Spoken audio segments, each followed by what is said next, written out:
The Moscow blame messaging. A week after the terrorist attack, and the accusations are still flying. The terrorist attack at a Moscow concert hall last week, March 22, 2024, claimed 143 lives and wounded another 205. It was the deadliest attack on Russia in over 2 decades after the relatively quiet span from the time where terror attacks in Russia were less common compared to the late 1990s and early 2000s. The credit for this reduction in terror attacks was something that President Vladimir Putin readily claims, as he has used the apparatuses of the state to hunt down potential sources of terror attacks.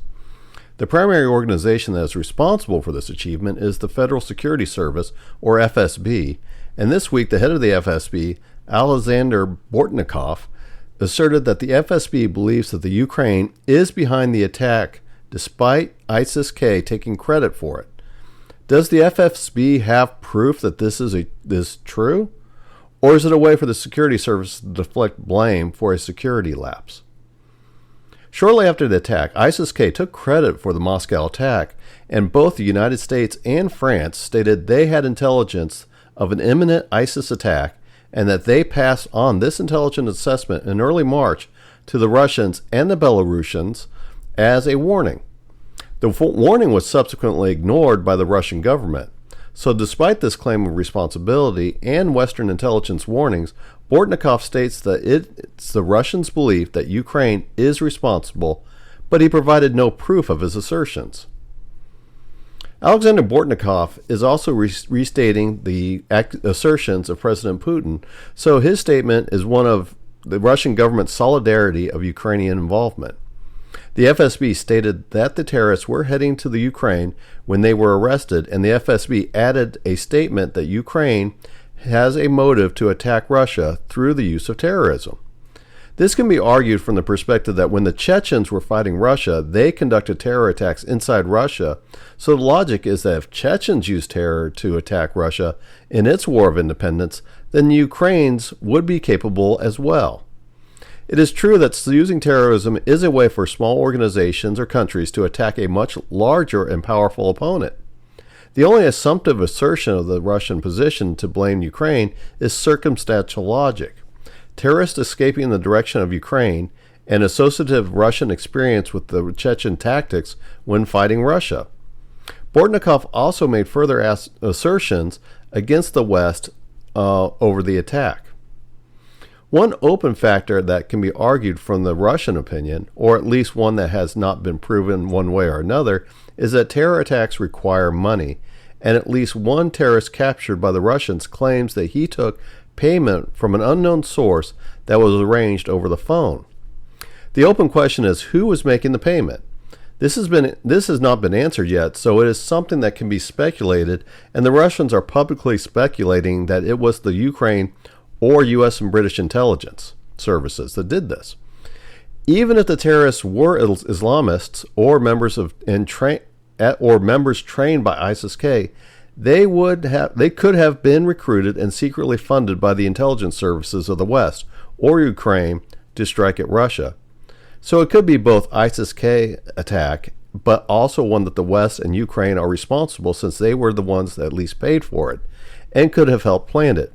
Or at least that is the apparent argued position of the FSB. There are facts that are to counter the speculations and that are contrary to the FSB claims. Belarus's president, Alexander Lukashenko, stated that the terrorists tried to escape to Ukraine because they knew that the Belarusian borders were too secure to cross.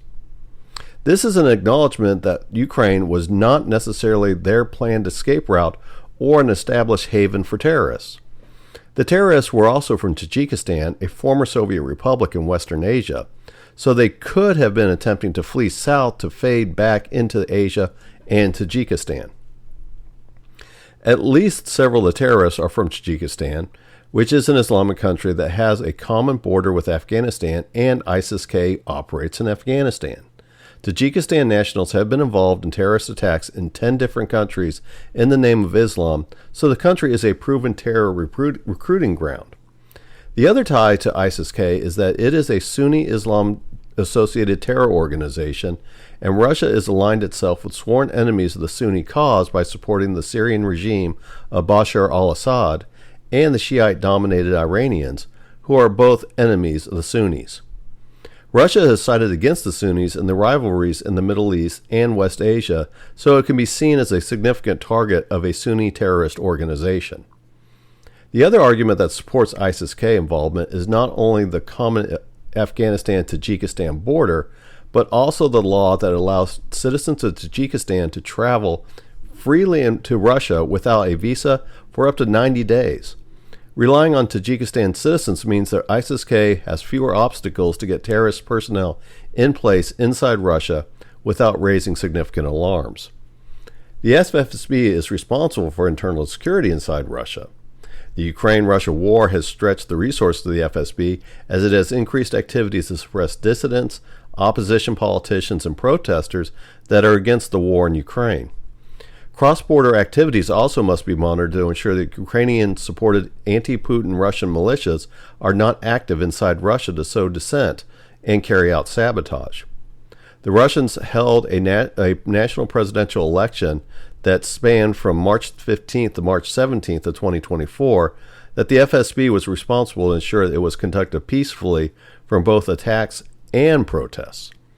FSB resources between the war and the election are stretched, and it is possible that the FSB wall of security is showing cracks due to all these factors.